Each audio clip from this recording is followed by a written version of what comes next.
Across the South Coast, live from Solent University, you're listening to Solent Sports News.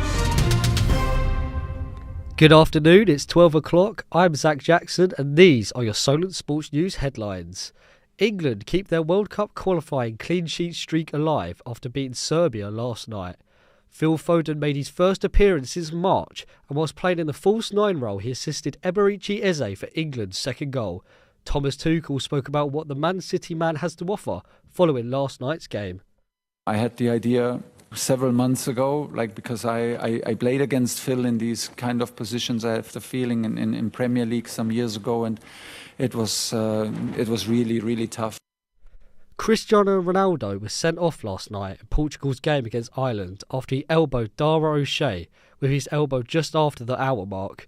Ireland went on to win the game 2-0, but Portugal remained top of their group on 10 points. Boss Roberto Martinez says he has no concerns with Ronaldo's red card. I don't think it's anything that doesn't happen in football. He's won many games for us. He's a reference for us, and now we need to make sure we win the next game for him. Sticking with international football, Nigeria will face DR Congo in the final of the African qualifiers for the 2026 World Cup this Sunday. The Super Eagles smashed rivals Gabon 4-1 after extra time yesterday to book their place, whilst DR Congo secured a 1-0 victory over Cameroon to set up the final. All eyes turn to Sunday's showdown if both sides look to earn the last World Cup qualification spot. The Free Up campaign is a protest aiming to have a third place made available for promotion to the Football League. The National League are continuing the campaign this weekend and is launching its most eye-catching protest yet. Eastleigh and every other team will kick off at 3:03pm on Saturday as they head to league leaders Carlisle United. In boxing, Chris Eubank Sr. denies claims that he was paid to attend his son's fight in April. The pair will meet for a second time at the Tottenham Hotspur Stadium this weekend.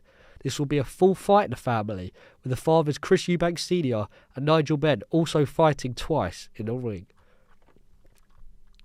Ex-heavyweight champion Joseph Parker has just failed a drug test for cocaine.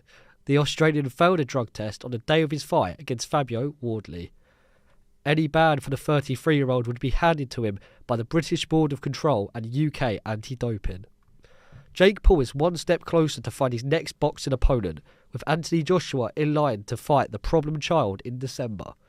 Jake Paul was meant to fight Gervonta Davis in November, but was cancelled after a lawsuit was filed against Davis.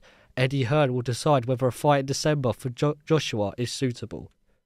We've talked. If we're going to have a run out, I'd much rather have a run out with Jake Paul and just end that train. Do you know what I mean? But, I'm not sure Jake Paul's that crazy. If he is, you never know. So maybe this week? This week we're going to decide whether we fight this year. Staying in combat sports, two legacy-defining fights headline UFC 322. In the main event, Islam Makhachev faces Jack Della Maddalena for the welterweight title, becoming the 11th double champ in UFC history if he wins. The co-main event is the women's flyweight title bout, with Valentina Shevchenko defending her belt against Weili Zhang. In darts, the Grand Slam tournament is well underway. Ricky Evans faces Gerwyn Price, while Luke Humphries takes on Michael Smith tonight. Tomorrow, Luke Littler faces Josh Rock, and Lucas Wennig takes on Danny Noppert. The final of the Grand Slam is set to happen on Sunday. Moving over to golf, Isle of Wight-born Brandon Robinson-Thompson shot 5 under par at the DP World Tour yesterday. Today's round, however, has not gone as well for him. After his first 14 holes, he's 2 over par. Despite this, he remains on track to make the cut for the weekend. That's all from us this hour. I'll be back at 1. Remember, you can keep up to date 24 hours a day on our website, which is solentsportsnews.com.